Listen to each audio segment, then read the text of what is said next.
Guys, today I'm going to show you how to wear Imperial Japanese Army puttees.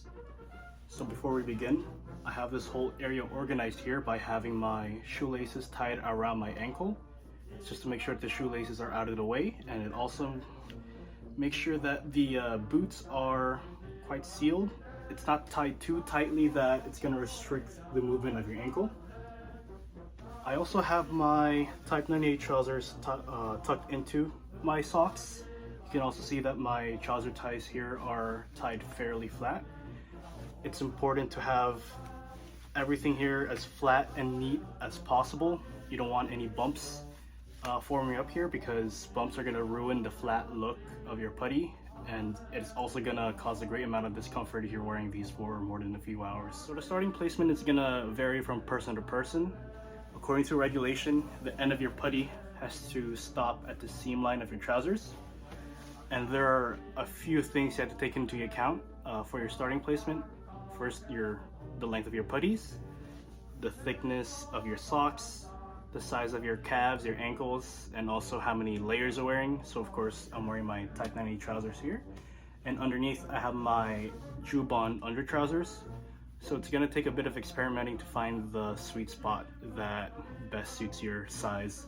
So I'm gonna roll at a downwards angle, starting over here. The end of your putty has to be in a place where it won't slip or come loose, and the second roll is gonna secure the end of your putty. So I'm gonna go down like so, and then the first roll is gonna wrap around the first set of eyelets here. So if you want, you can wrap it even lower towards the second set of eyelets, because the putty tends to naturally ride up once you start moving around with it. So I'm gonna roll like so. Make sure it's nice and tight. We don't want this coming loose. And then for the second roll, we're gonna secure the end of the putty, make it tight.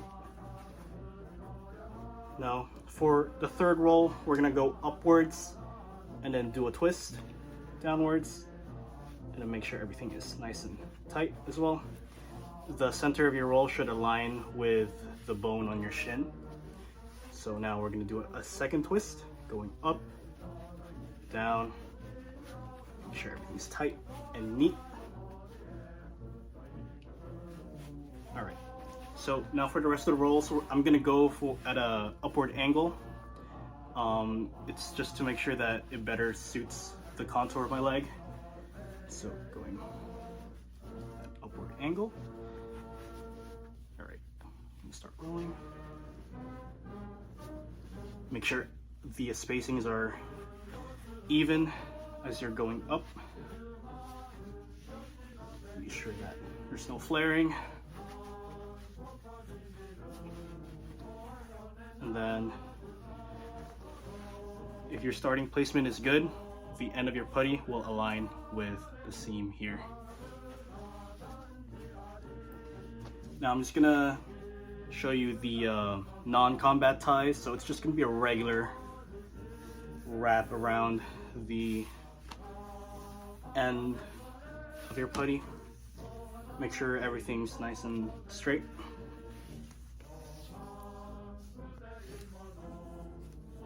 And then you're gonna just tuck in the excess here.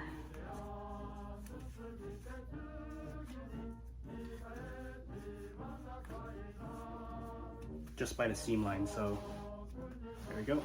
This is your non-combat ties. So I'm gonna do the iconic X sort of combat ties. So I'll just unwrap this one. So now, if you want to do the combat ties, it's gonna go around and then downwards to make the first crossing here. And then we're gonna go around the second wrap here. Now we're gonna go up.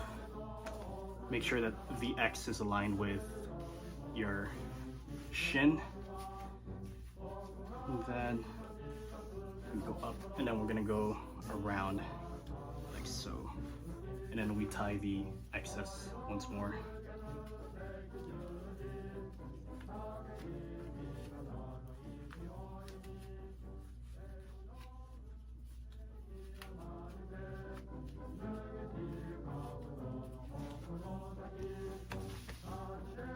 there you have it. You have the iconic World War II Japanese cross ties. It's just to make sure that your puttees are nice and secure. I think I did pretty well unwrapping my puttees. Everything is quite flat. There's no flaring.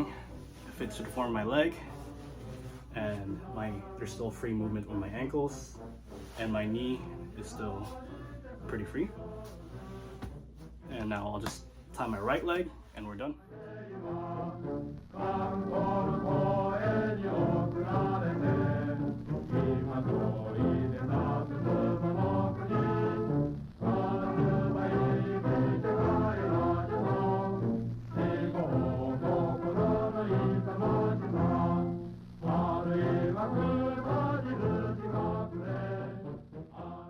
Alright, so that's how you wrap Imperial Japanese Army puttees.